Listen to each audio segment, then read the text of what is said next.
Buenos días, como siempre, bienvenidos con Pulsar. Feliz jueves a todos. Les digo enseguida que conectado con nosotros está Pier Giorgio Caria. Damos la bienvenida de nuevo. Buenos días a ti y a todos los oyentes. Investigador, documentalista, ya hemos tenido el placer de acogerlo durante los meses pasados y hoy iremos hablando de extraterrestres, escrituras sagradas, una realidad antigua aún presente, pues diría como se dice ahora, mucha tela. Pues sí, es un tema, Daniela, que entre los investigadores es bastante viejo. No digo como el Antiguo Testamento. De todos modos, es un tema que ha sido tocado varias veces por tantísimos investigadores, un poco en todos los continentes. Y entonces, un tema muy interesante porque obviamente no quiere ser un tema blasfemo, pero quiere releer eventos del pasado que obviamente en el pasado podían ser vistos, de cierto modo, mientras hoy, a la luz de lo que es el desarrollo científico y cultural de la humanidad, quizá podríamos entender algo más. Justo por poner un ejemplo, quizá también tonto. O sea, si nosotros tomáramos a uno de los apóstoles de hace 2000 años y lo lleváramos a Roma o a Nueva York, no entendería este mundo con toda esta tecnología que para él sería absolutamente mágica. O quién sabe, quizá fruto del demonio. Entonces, las crónicas antiguas, incluidas las escrituras, hablan de eventos que el hombre de hace 2000 años podía interpretar y entender, no ciertamente a la luz de la ciencia o de la técnica, cosa que en cambio hoy podemos entender, donde incluso más allá de lo que consideramos técnica en sentido estricto, es decir, hablando en términos de hardware y de objetos sólidos, hoy utilizamos energías invisibles como la electricidad, el electromagnetismo, los fotones, entre otros, que hace 2000 años eran completamente desconocidas. Entonces, a la luz de estos hechos que son bien claros y tangibles en el desarrollo histórico de la humanidad, podemos ir revisando las antiguas escrituras y entender si quizá hoy puedan ser un poco más inteligibles de aquellas que parecen, a veces, puras descripciones de fantasía.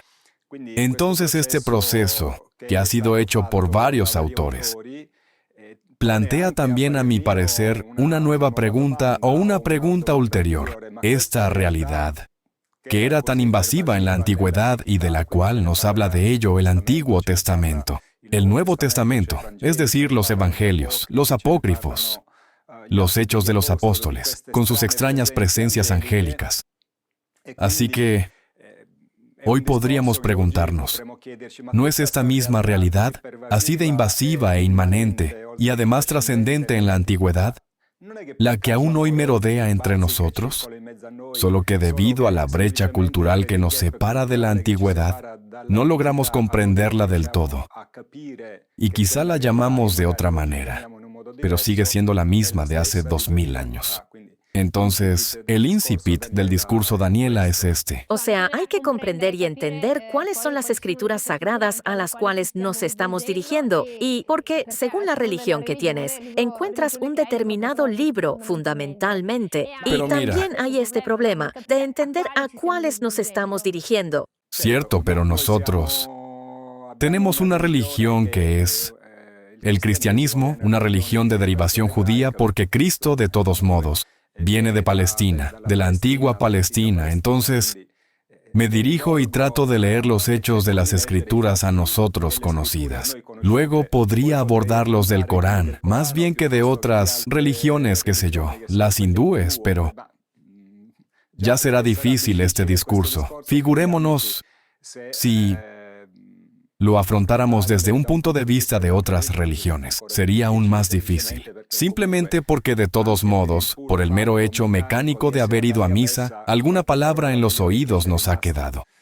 Entonces, hablamos sobre todo de Biblia, es decir, de hechos ligados al aspecto bíblico, pero en la lista, digamos, de los discursos que yo quiero hacer. Luego, obviamente, echo también una mirada más allá de la religión, también en el aspecto histórico, y también en el de otras religiones, pero al margen, porque de hecho esta presencia, esta realidad, es pervasiva en todas las religiones. En toda la historia de las religiones conocidas, hay unas entidades misteriosas y unos fenómenos particulares que, al final, se unen en la misma tipología de manifestación. O sea, esto, de todos modos, gracias que tú lo has subrayado, porque hay que decirlo, que no es una realidad o un aspecto específico solo del judaísmo y del cristianismo, sino que atañe a todas las religiones del planeta. Es transversal, incluso las escrituras sagradas indias. Quiero decir, lo crea uno o no, también se encuentran en escrituras chinas. Cierto, absolutamente, todo el planeta. De hecho, mira, por ejemplo, podemos ver las portadas de dos textos, que son estos. La Biblia y los extraterrestres es un viejo libro de Raymond Drake, o si no, la Biblia y los platillos volantes de Barry Downing. Entonces, repito, la pregunta es, ¿esta realidad existe aún? Primero haría un excurso, digamos así, histórico. Por lo tanto, enviaría una serie de diapositivas e imágenes. De todos modos, debemos partir de unos puntos para echar las bases de un discurso que luego extendemos para ayudar a las personas desde casa a entender de qué se está hablando. Mientras tanto, vamos a la palabra ángel, porque obviamente, si debemos hablar de presencias en las Escrituras, debemos referirnos a los ángeles. Ángel es una palabra que deriva de angelus, latín, pero tiene origen de la palabra angelos, que es griego, que no tiene, como quizá podría pensar la persona no culta o de todos modos que no ha investigado sobre estos aspectos, el significado de hombre con alas. Simplemente angelos significa mensajero, o sea, es portador de un mensaje, es un enviado que lleva un mensaje. Entonces, los seres angélicos siempre han sido representados iconográficamente en los cuadros o en las estatuas, como hombres o mujeres, porque también hay las ángelas con las alas. Entonces, si nosotros al ángel le quitamos las alas, de hecho el ángel no tiene ninguna diferencia de la estética de un ser humano común, sea hombre o mujer. ¿Cuál es la diferencia? Que los ángeles hacen cosas sobrehumanas, cosas que nosotros comunes mortales que no somos ángeles en el sentido bíblico, evangélico, no logramos hacer. Ahora, un discurso que quizá puede ser una novedad para las personas es que estos ángeles o estos seres alados no son una prerrogativa solo del cristianismo, sino que vienen de la antiquísima historia de la humanidad. De ellos vemos algunos. He aquí, por ejemplo, esta es un ángela, o sea, un ser angélico femenino, de la cultura sumeria, que se llamaba Inanna, y como vemos en esta antiquísima representación sumeria, hay este ser femenino que tiene alas, exactamente como los ángeles, de memoria bíblica o evangélica. Vamos a un ángel, en este caso una entidad masculina alada. Es el dios Haldi o Caldi, que es un dios alado masculino caldeo. Vamos más adelante, llegamos a los egipcios, la diosa Maat, siempre una diosa alada. Es una diosa alada femenina egipcia. Vamos a la antigua Grecia. Y esta es la diosa alada Ananke, que viene entonces de la cultura griega. Pero hay un discurso interesante que hacer, porque, de todos modos, estas son relativas a la que es la cuenca en la cual se han desarrollado las civilizaciones más cercanas a nosotros. Entonces, las del Oriente Medio, los caldeos, los sumerios, o bien más cercanos a nosotros como los egipcios o los griegos. Pero si vamos, por ejemplo, a una civilización que nosotros no hemos encontrado jamás, Porque los grandes mayas, aquellos que han hecho aquellas magníficas ciudades, no son los mayas que nosotros conocemos hoy, sino aquellos que instauraron aquel grandísimo reino, que todos nosotros conocemos porque hay unas ruinas maravillosas hasta hoy. Yo he visitado varias, los grandes mayas astrónomos, matemáticos, conocedores del cosmos y así sucesivamente. No han encontrado nunca al hombre occidental porque desaparecieron misteriosamente alrededor de 8 siglos antes de la llegada de los españoles. He aquí, estas dos estatuas se encuentran en la ciudad maya de Ekbalam, en México. Y son dos divinidades aladas masculinas mayas. Ahora, mira tú por dónde. Los mayas, sin haberse consultado con nadie de nosotros, digamos de la cultura a nosotros conocida, han representado las divinidades aladas también ellos con las alas. Y esto es un discurso muy interesante para analizar.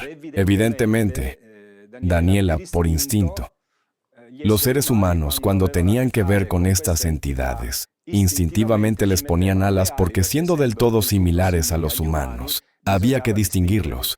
Y el modo de distinguir era ponerles alas.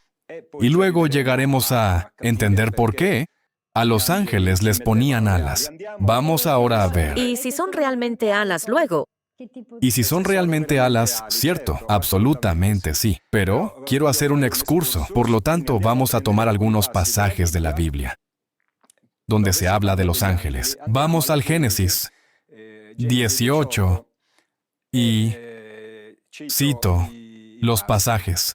Abraham alzó los ojos y he aquí que divisó a 3 hombres. Abraham fue deprisa a la tienda de Sara y le dijo, toma pronto 3 medidas de flor de harina, amásala y haz unas tortas. Luego Abraham corrió al rebaño. De él tomó un ternero tierno y bueno y lo dio a un siervo, el cual se apresuró a prepararlo. Y tomó mantequilla, leche y el ternero que había sido preparado, y los puso delante de ellos, y ellos comieron. En la representación pictórica vemos a estos 3 ángeles, con las alas, que hablan con Abraham. Luego aquellos hombres. Entonces estos ángeles vienen, inicialmente llamados hombres. Luego aquellos hombres se levantaron y volvieron las miradas hacia Sodoma.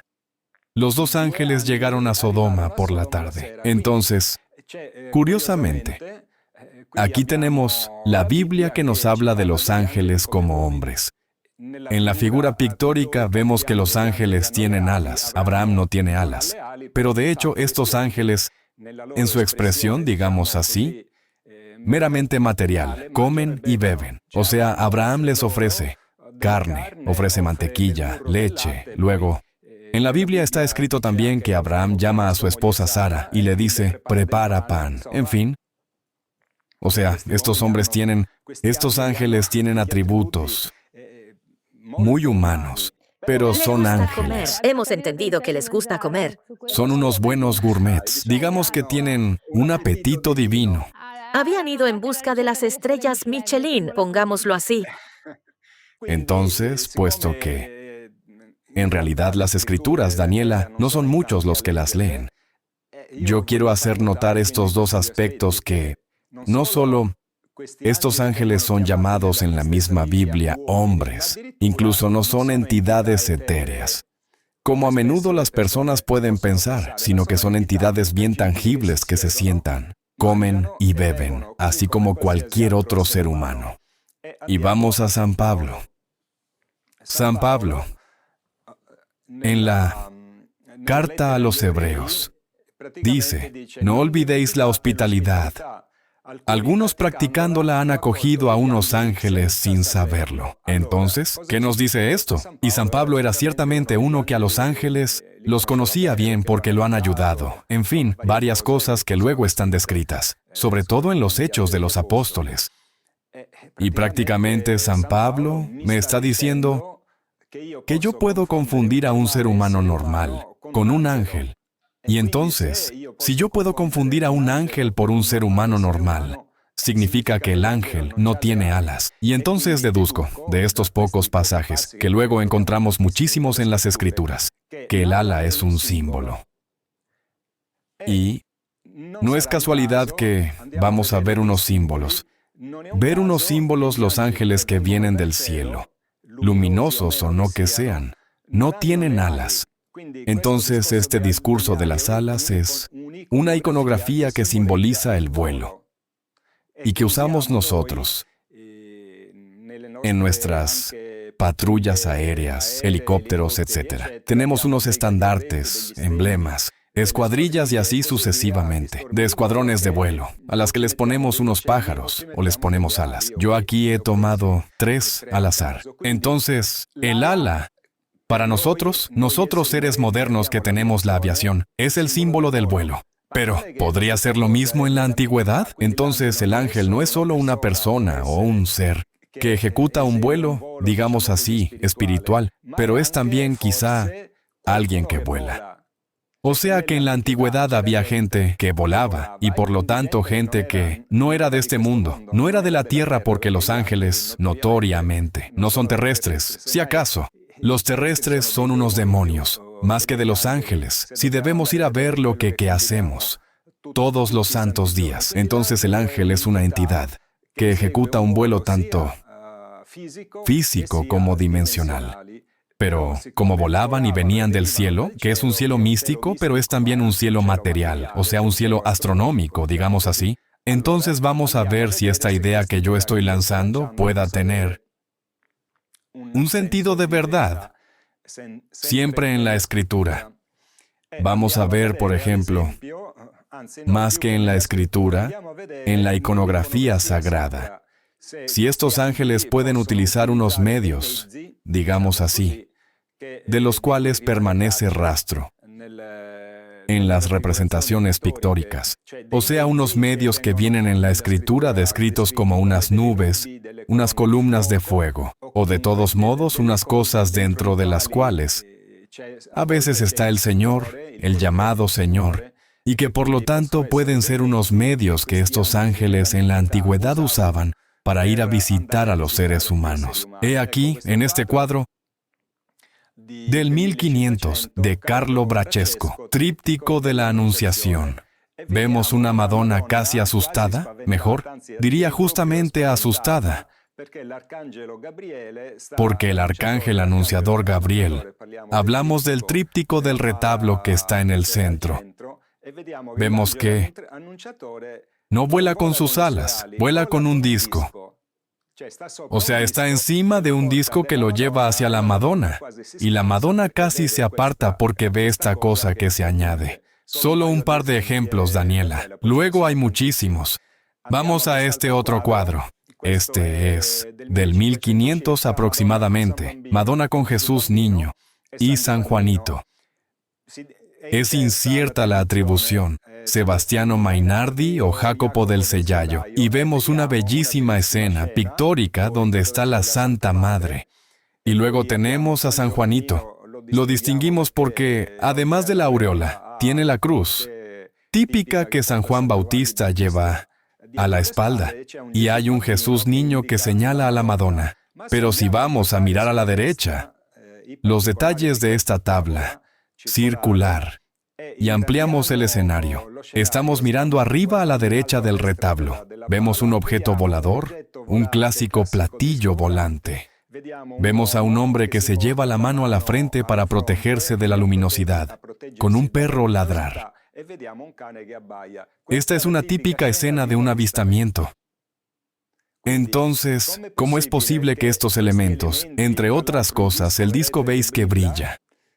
O sea, tiene los rayos de luz. Brilla. ¿Cómo puede ser que esto...? En la pantalla. Sí, cuando fue realizado por todos los... Es un cuadro del 1500. Creo que está, si no me equivoco, expuesto en Florencia. Entonces, es un cuadro real. Pero te he dicho, Daniela, ahora. He puesto 2 justo para entender de qué estamos hablando. Pero vamos a leer algunos pasajes de la Biblia usando, sin embargo, fotos modernas. Entonces, de los cuadros pasamos a las fotos. Cierto. Entonces, tenemos aquí 2 fotos del contactado George Adamski. Y las comparamos con Isaías. Mientras tanto, podemos observar las fotos de este objeto cilíndrico, redondeado en los 2 extremos, del cual salen unos objetos luminosos. Y es una escena que Adamski en los años 50 fotografía gracias a un telescopio al que él había aplicado una cámara fotográfica. Y vemos en la segunda foto que de este gran objeto en forma de cigarro, llamémoslo así, han salido varios objetos. Entonces, en la primera foto, a mi izquierda, vemos dos objetos luminosos que salen de este gran cilindro, u objeto en forma de cigarro. En la otra foto tenemos nada menos que 6. Y no es que por casualidad Isaías en la antigüedad veía esta escena o algo parecido. ¿Quiénes son estos que vuelan como una nube, como palomas, hacia sus palomares? La escena está perfectamente representada por esta foto aquí. Entonces, había en la antigüedad, obviamente mucho antes de que fuera inventado el aeroplano, que es un discurso que hacen los hermanos Wright en 1800 y algo, me parece. Alguien que volaba, pero no era solo un vuelo. De tipo espiritual, era un vuelo físico y se habla de estos, por lo tanto de otras entidades. Angélicas, decimos nosotros, que vienen del cielo, pero que salen y regresan al palomar, o sea, hacen como hacen las palomas. Obviamente el profeta Isaías en aquella época no podía conocer la técnica y por lo tanto su comparación de cómo describe esta escena está meramente reportado a su realidad. Por lo tanto, no puede hablar de astronaves, aviones, helicópteros. Habla de palomas porque en la antigüedad las únicas cosas que volaban eran los pájaros, no eran ciertamente objetos. Exacto, no eran... Estaba haciendo la reflexión de que si trajéramos ahora, quiero decir, a un hombre del Amazonas y le hiciéramos ver un hidrojet, alguien que vuela encima de él, lo confundiría con una Sí, divinidad. por cierto de esto, tengo que contarte un hecho muy interesante. Si puedo, te cuento una historia que es curiosa y podrá interesar también a los telespectadores. Prácticamente, después de la Segunda Guerra Mundial, cuando el Japón fue derrotado, los americanos abandonaron pequeñas bases de apoyo que estaban situadas en islitas a lo largo de la ruta hacia Japón. Y en estas islitas ellos hacían escala para reabastecerse, para reabastecerse, para tomar unas cosas, etcétera, etcétera. O sea, tenían unas bases, digamos así, no de grandes dimensiones, pero donde de todos modos los aviones americanos se detenían y luego partían haciendo este relevo hacia Japón. Terminada la guerra, y obviamente en estas islas había unos indígenas que no habían visto nunca al hombre blanco, y menos aún conocían la técnica de los aviones, y así sucesivamente. Terminada la guerra, después de algunos años, los antropólogos se preguntaron qué habrá pasado con estas tribus, que por primera vez en su historia habían entrado en contacto con el hombre occidental tecnológico. Habían visto los aviones, así que se dirigen a estas islas y descubren una cosa increíble. Prácticamente había nacido una religión que fue llamada culto del cargo. El culto del cargo. Luego invito a las personas a hacer una búsqueda porque lo encontrarán sin ningún problema. ¿Y qué descubren los antropólogos? Que los indígenas habían construido aviones de paja, con palitos entrelazados y paja, y habían instituido una casta sacerdotal que mantenía un fuego sagrado perennemente encendido, esperando que los dioses que venían del cielo volvieran a ellos. ¿Por qué? ¿Cuál era el hecho curioso?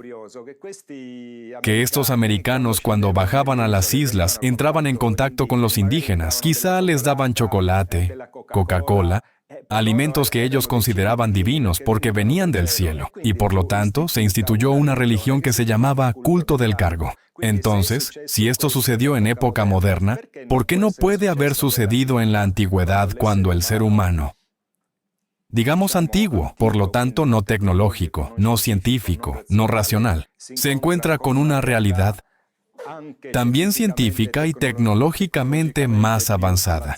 Veamos otro pasaje de la Biblia. He aquí, vayamos al Éxodo. Éxodo 13. Párrafos 21 a 22. El Señor marchaba a su cabeza de día con una columna de nube. Entonces la columna de nube Presumiblemente era gris, era de color oscuro, para guiarlos por el camino que debían recorrer. Entonces, estamos en el momento histórico en que los hebreos son liberados por Moisés de la esclavitud del faraón egipcio y son llevados al desierto para encaminarse hacia la tierra prometida. Así que esta columna de nube de noche se convertía en una columna de fuego para darles luz, de modo que pudieran viajar de día y de noche. De día, la columna de nube no se retiraba jamás de la vista del pueblo, ni la columna de fuego durante la noche.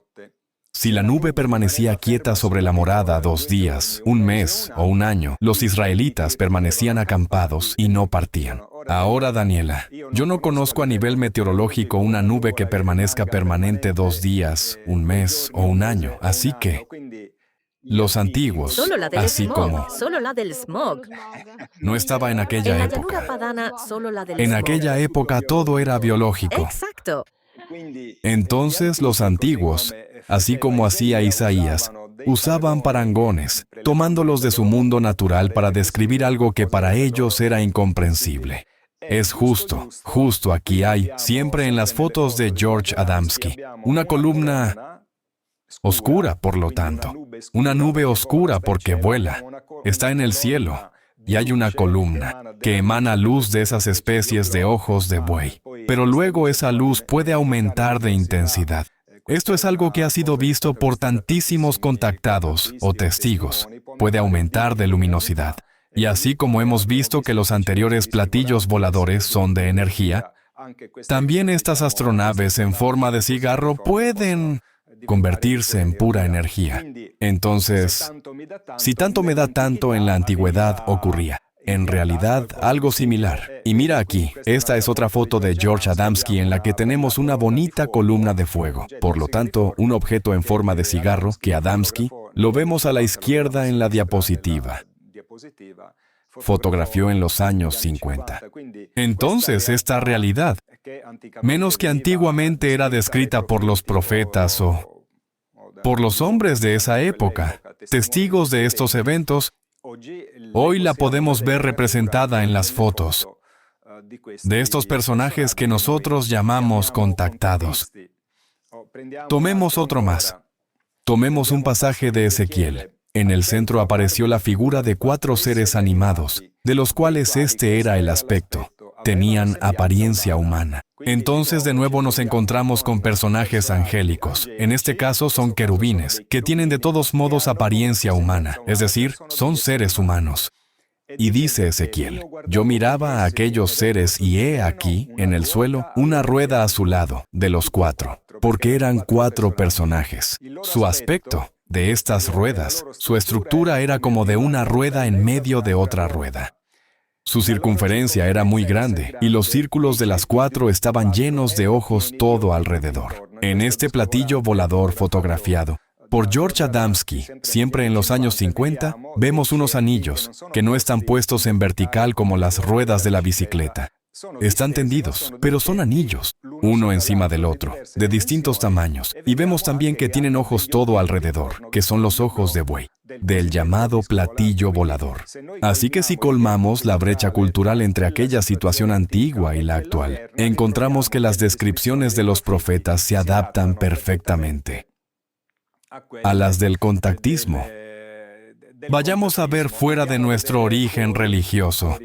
Esta es una pintura, una rueda de fuego avistada en Japón, en el 900 después de Cristo.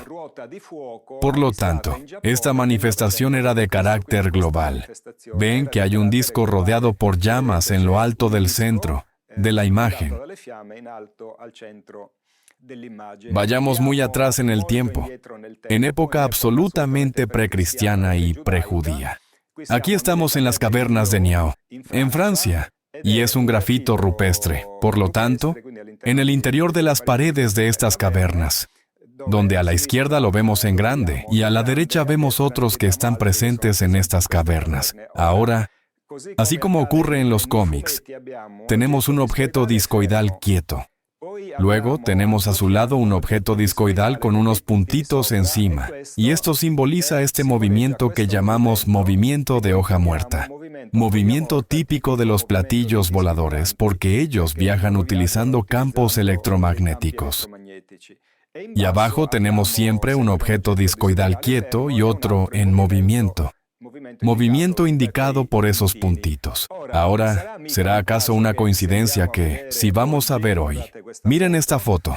Esta es una foto tomada en México hace pocos días, el 11 de abril, por Juan Manuel Sánchez. Es un contactado mexicano que conozco en persona. Estuve allí en Valle Hermoso, estado de Tamaulipas, y me envió los originales de estas 3 fotos donde vemos exactamente el mismo tipo de objeto representado en las cavernas de Nió de hace 12,000 años. Y vemos el objeto. Y de las 3 fotos se deduce claramente, porque primero está así, luego está así, y de nuevo se mueve así. En la primera foto está arriba a la izquierda del Sol. En la segunda foto está casi en la vertical del Sol. En la tercera foto el objeto ha bajado y se ha desplazado de nuevo hacia nuestra izquierda. Entonces, este tipo de realidad se manifiesta ayer, así como se manifiesta hoy. Y vayamos a ver en época más moderna las visiones de Teresa Neumann, que era una estigmatizada, y que nos habla de estos seres, de estos ángeles. En este caso, antes vimos el cuadro de la Anunciación donde Gabriel está acostado sobre un disco que vuela, por lo tanto llega con un platillo volante. Aquí en cambio tenemos la visión mística de Teresa Neumann, gran estigmatizada. Hitler tenía un terror sagrado de esta mujer. De hecho, ordenó a sus tropas dejar en paz el pueblecito donde ella vivía. Teresa Neumann Digamos de... que es por respeto, no por miedo, desde Sí, luego. Hitler era muy supersticioso, así que temía la sangre, y como Teresa Neumann era una gran estigmatizada, entonces Hitler le tenía miedo. Por lo tanto, evitaba perseguirla. Entre otras cosas, Neumann apoyó también algunas facciones antinazis y a pesar de esto, Hitler no le hizo nada. Vayamos a la descripción de la visión. Teresa Neumann ve a una joven mujer. Aquí estamos volviendo al discurso de si los ángeles tienen alas. Teresa Neumann, repito, ve a una joven mujer, casi todavía una jovencita, en una casita, inmersa en la oración. De repente, delante de ella hay un hombre luminoso. No ha entrado, simplemente está allí.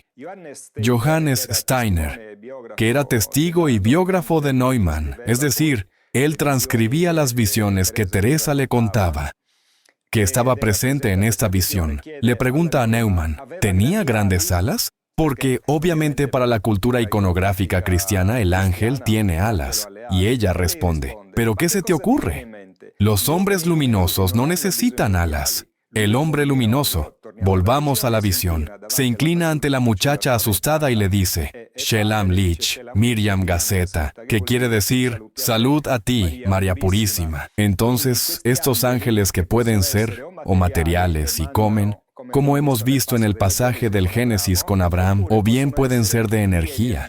Por lo tanto, tienen capacidad de dominar la materia, así que pueden aumentar la frecuencia de la materia, incluso corporal, y convertirla en pura luz. Ahora, casualmente, esta característica la poseen también los medios que ellos usan. Estas son 3 fotos que sacó Antonio Januzzi en Leche, por indicaciones de quien fue mi padre espiritual, Eugenio Siragusa, en el lejano 1975. Entonces Januzzi saca en realidad sin ver nada. Era Eugenio quien le indicaba el punto en el que debía apuntar la cámara fotográfica y sacar, y vemos un ovni clásico que pasa del estado material, en la foto de arriba, al estado energético. Así que estos seres tienen capacidades no solo transmutatorias en términos de materia y energía, que Einstein con su famosa fórmula, E igual a mc² nos ha demostrado que es posible, pero logran hacerlo también con la materia biológica. Y aquí tenemos un video que fue grabado en septiembre de 1958, en Pensilvania, en las Blue Mountains, donde podemos realmente ver estos objetos en fase material y energética. Ven el movimiento de hoja muerta, ondulante, que hemos visto En los grafitis de las cavernas de Niue. Aquí vemos un objeto discoidal, semimaterial y semienergético, y aquí tenemos la misma representación. Perdón, la misma escena representada en las cavernas de Niue, el mismo objeto discoidal tomado miles de años después, que ejecuta aquellos movimientos de los que hablaba antes, de hoja muerta. Aquí tenemos una esfera que se mueve detrás de la rama, la ven, metálica, y en un abrir y cerrar de ojos, se vuelve de energía. Entonces nos encontramos ante personajes que tienen capacidades técnicas para nosotros absolutamente impensables. Otro objeto siempre filmado por Howard Menger, en los Estados Unidos, en Pensilvania, en los años 50, en el 58 exactamente. Entonces esta realidad, que estaba presente miles de años atrás, que ha sido reportada por las Escrituras, hoy la podemos. También en este caso, ven el platillo volante tomado desde abajo. Vemos el fondo del objeto y es semimaterial o semienergético, si queremos, donde la parte oscura central es seguramente más fría que la gran ala circular que compone el platillo volante. Por lo tanto, esta realidad, estos documentos, nos colocan, si queremos, forzosamente, ante el hecho de que debemos revisar en cierto modo y entender con un ojo más crítico y moderno una realidad que se manifestaba en la antigüedad y que se manifiesta aún hoy, porque, evidentemente, como habíamos dicho, ángel significa mensajero. Ese mensaje, esa información que estos seres nos daban, también a través de las cosas que hacían y decían, sigue hoy en día. Y entonces de esto podemos desplazarnos a lo que yo considero hoy el profetismo moderno. Sería el contactismo. Pero antes de seguir, Daniela, no sé si tú tienes alguna pregunta. No, yo quería...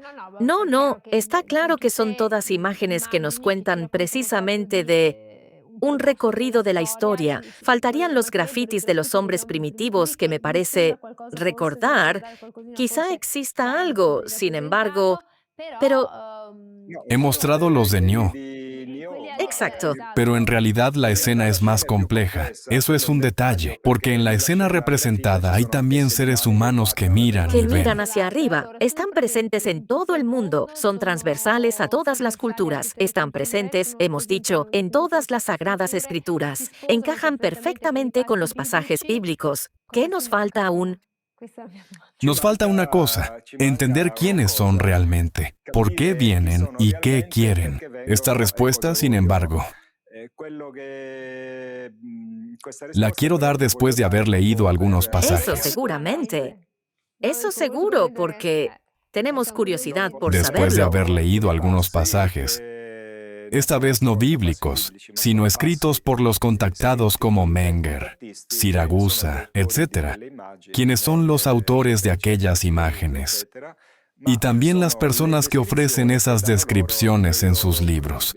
Entonces veamos la primera, ya que hemos visto varias fotos de George Adamski. He aquí, este es el tercer libro que Adamski escribe, y leemos en la página 117. He realizado investigaciones sobre el tema también, porque los extraterrestres encontrados me han hablado a menudo de las visitas por ellos realizadas a la Tierra en tiempos bíblicos. Y luego en la página 118 leemos aún, siendo esta mi convicción, es Adamski quien habla, lo repito, intentaré ahora demostrar cómo los visitantes espaciales son ampliamente mencionados en la Biblia y cómo era su práctica común ofrecer guía y ayuda a las gentes del mundo en la antigüedad. Intento que ellos hoy están repitiendo. Escribe George Adamski. Vayamos a Howard Menger, del cual hemos visto en cambio la filmación de Pensilvania en las Blue Mountains. Este es un libro que en Italia nunca salió.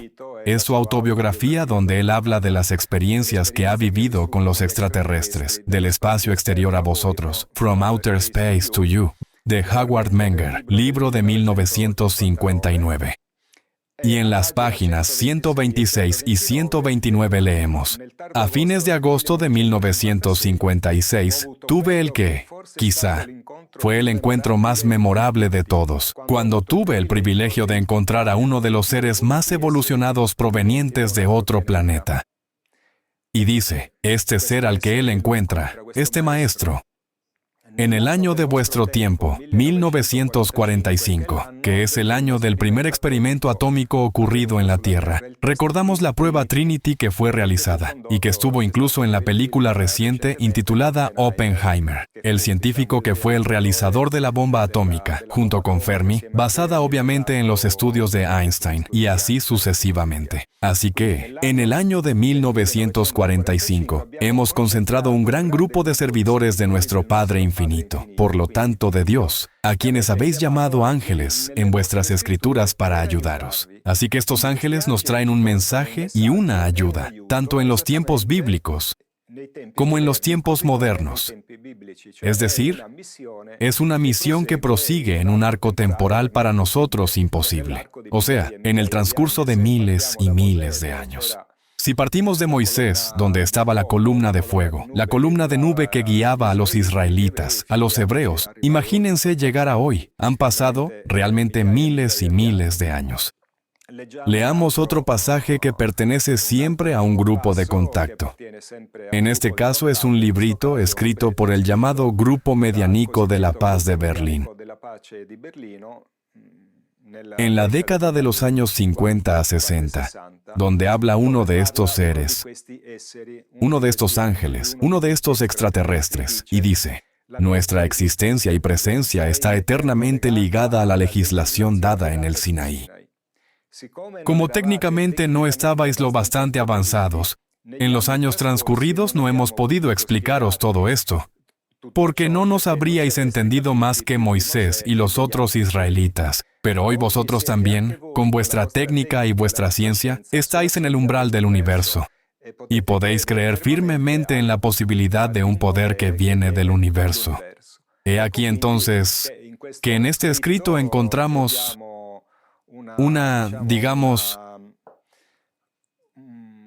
una repetición de aquel discurso que Jesús hace en el huerto de Getsemaní, cuando le dice a Pedro, que acababa de cortar la oreja de Malco.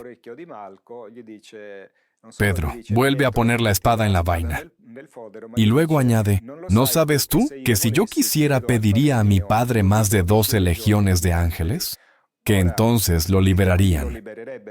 Ahora, ¿por qué Jesús, que era un hombre que formaba parte de Palestina, de Judea, y por lo tanto del pueblo oprimido bajo el talón de hierro de los romanos, usa un término romano, legión? Porque quiere indicar que él puede ser el jefe.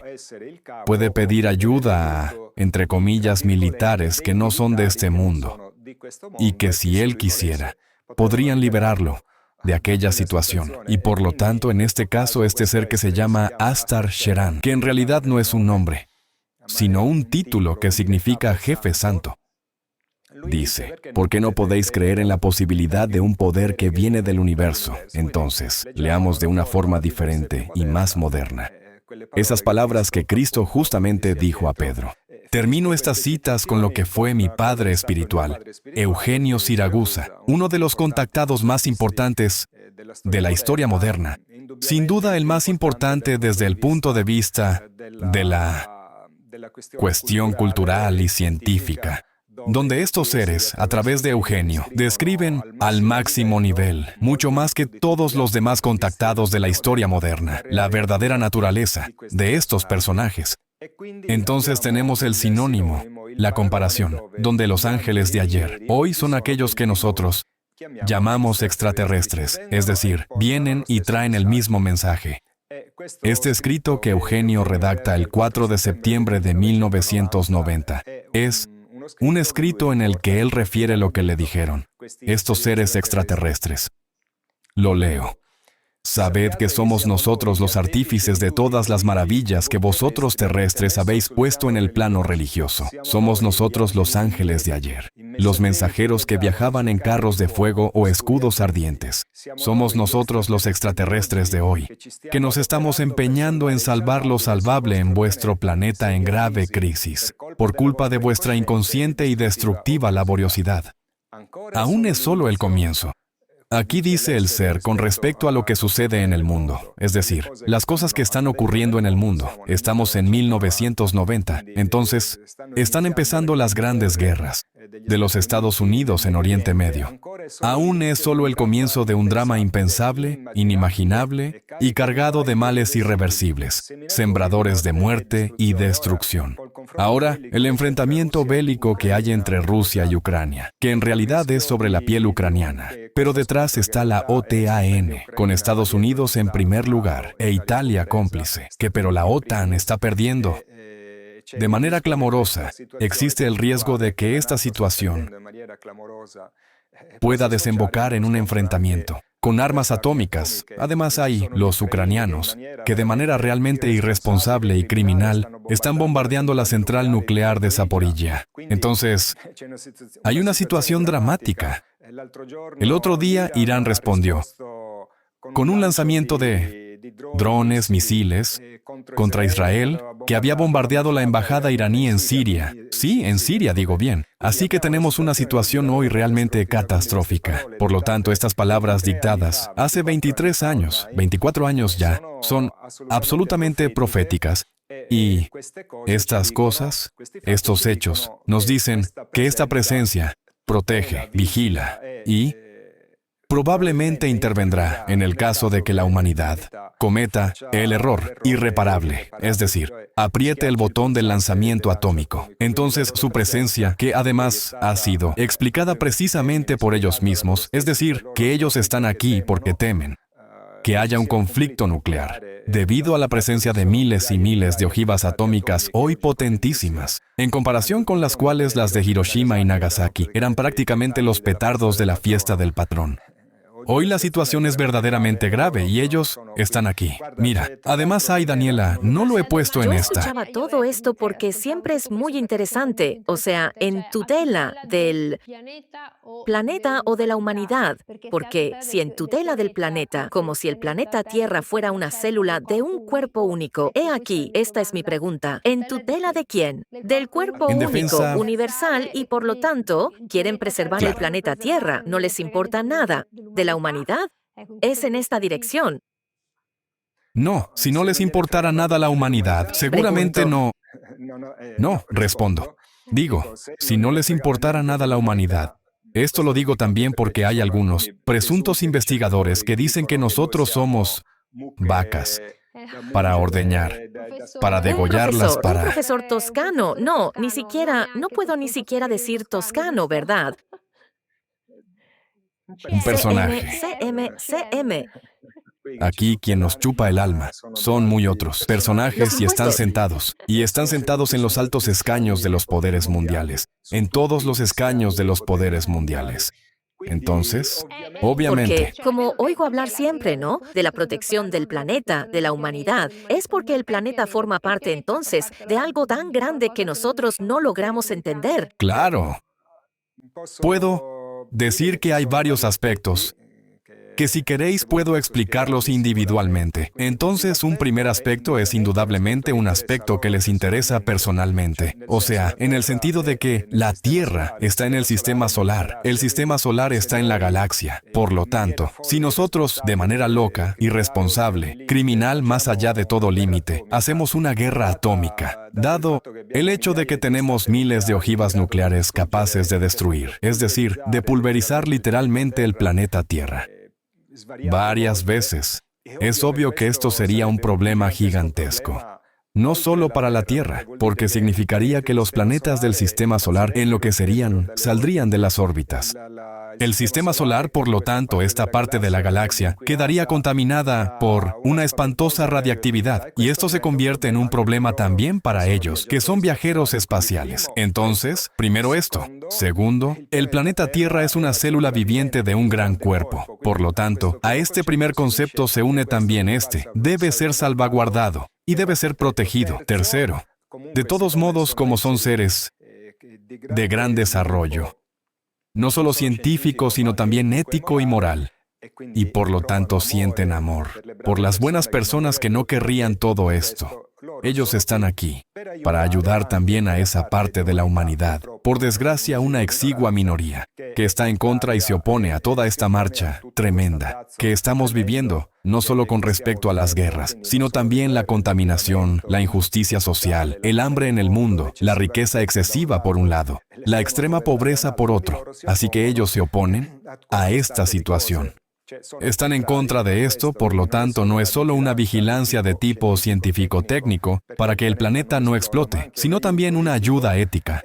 E incluso, con estos escritos, ellos quieren llevar a cabo una reforma cultural del ser humano. Verás, Daniela, esto lo digo también a vosotros, amigos que me estáis escuchando. Todas las revoluciones surgen de una nueva visión de la vida. Por lo tanto, del sistema tolemaico donde la Tierra es el centro del universo, llegamos a Galileo Galilei, que, en cambio, demuestra con su catalejo que en realidad es la Tierra que gira alrededor del Sol. Así que, de esta revolución científica, de hecho, empieza la era moderna y también con otras cosas, obviamente. Entonces, si las revoluciones, es decir, los cambios, surgen de una nueva visión de la vida que puede ser filosófica, que puede ser política, que puede ser social, económica o científica, y hoy estamos en una situación devastadora.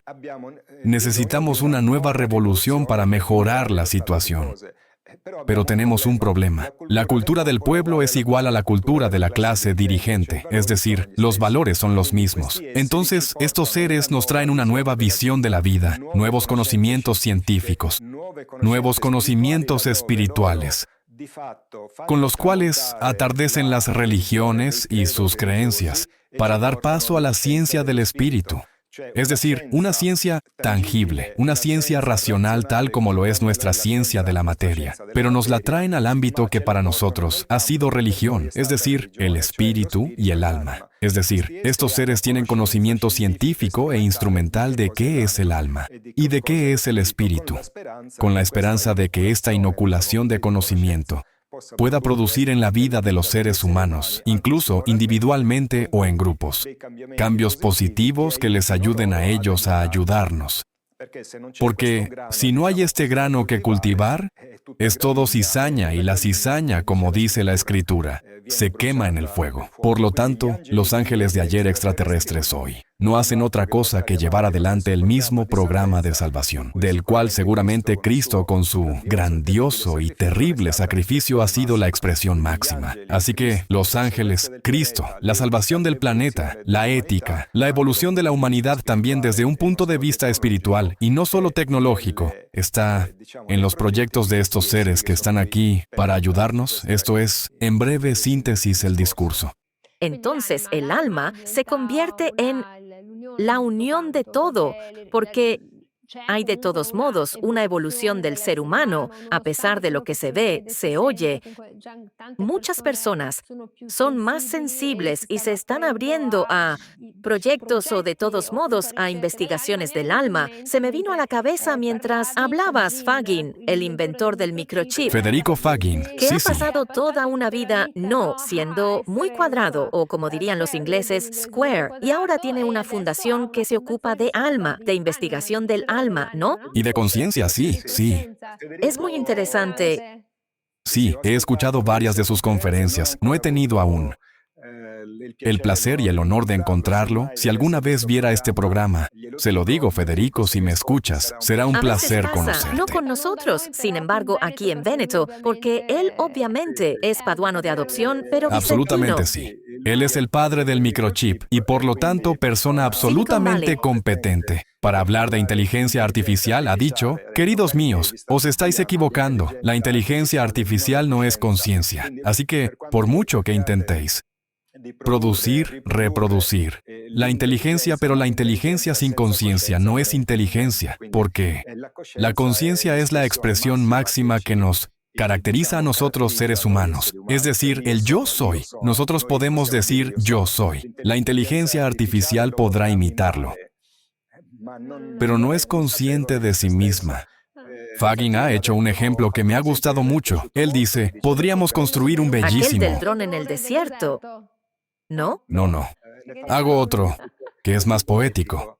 Él dice, podríamos construir un autómata dotado de sensores extraordinarios. Por lo que, si yo le hago oler una rosa, el autómata la reconoce y me dice, esa que tú me estás trayendo es una rosa, pero en ese tipo de entidad artificial no surgirán los sentimientos, los recuerdos, que surgen, en cambio, en nosotros los humanos, oliendo el perfume de una rosa. Así que esto es algo que es específicamente inimitable en la naturaleza del hombre. Por otra parte, nosotros somos la expresión de una inteligencia superior. Tanto es así que aún no hemos entendido bien cómo funciona este cuerpo, que se deteriora, envejece con nuestro gran disgusto. Así que nosotros somos la expresión, la realización, si podemos usar este término, de una inteligencia inconmensurablemente más grande, más avanzada que nosotros. Luego, obviamente, Daniela, todos estos discursos son solo una pequeñísima pincelada de algo mucho más vasto y extenso, pero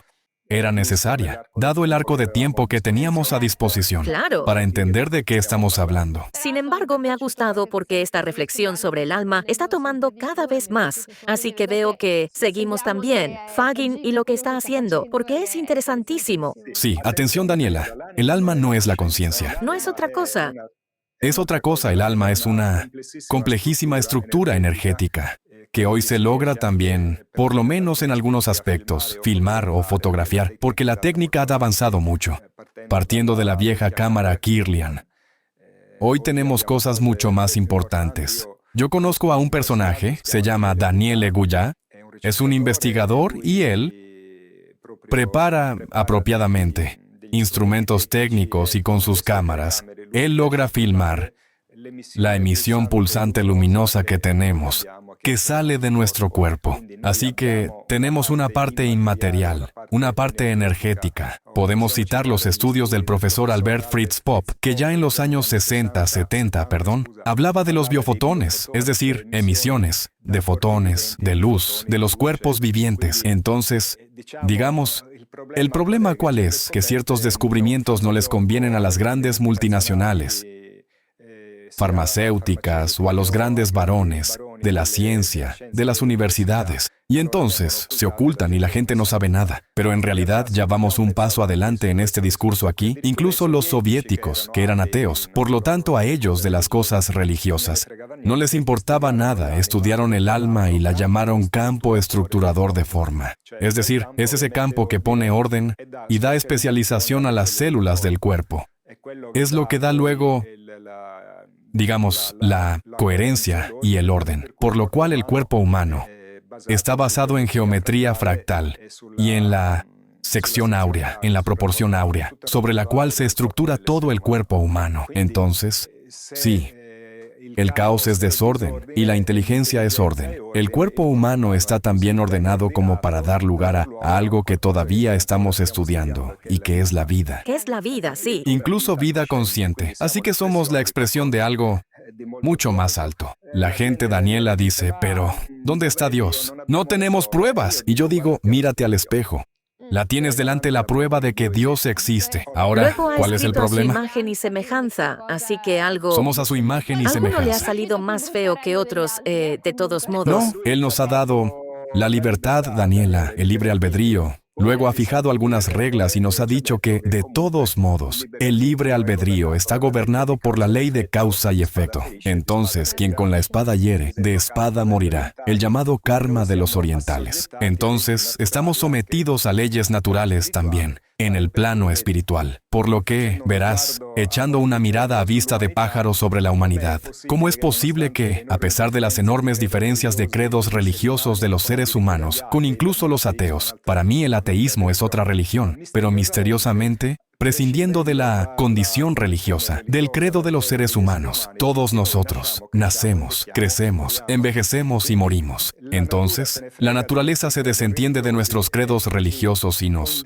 condiciona de manera obviamente absoluta según sus leyes, porque yo desafío a encontrar a uno que quiera envejecer y morir, y sin embargo la naturaleza nos impone esto. Así que estamos sometidos a leyes, también en el plano espiritual, por lo cual estos seres nos colman con sus mensajes y sus enunciados un vacío espantoso que para mí Es la ignorancia profunda que el ser humano tiene sobre sí mismo y sobre la creación, que es la fuente de todos los males que estamos viviendo. Desde lo privado, desde el individuo, hasta la geopolítica, con estas terribles guerras que ensangrientan el planeta Tierra desde el comienzo de la historia humana conocida. Por desgracia es así. Nos lo enseña la película 2001, Odisea en el espacio. El hombre ha encontrado el palo. No es tan diferente hoy en día. Se está aún con el palo. El 2001, Odisea, Sí, de en el Kubrick. espacio es una bellísima película de Kubrick, que es una suma extraordinaria de simbologías,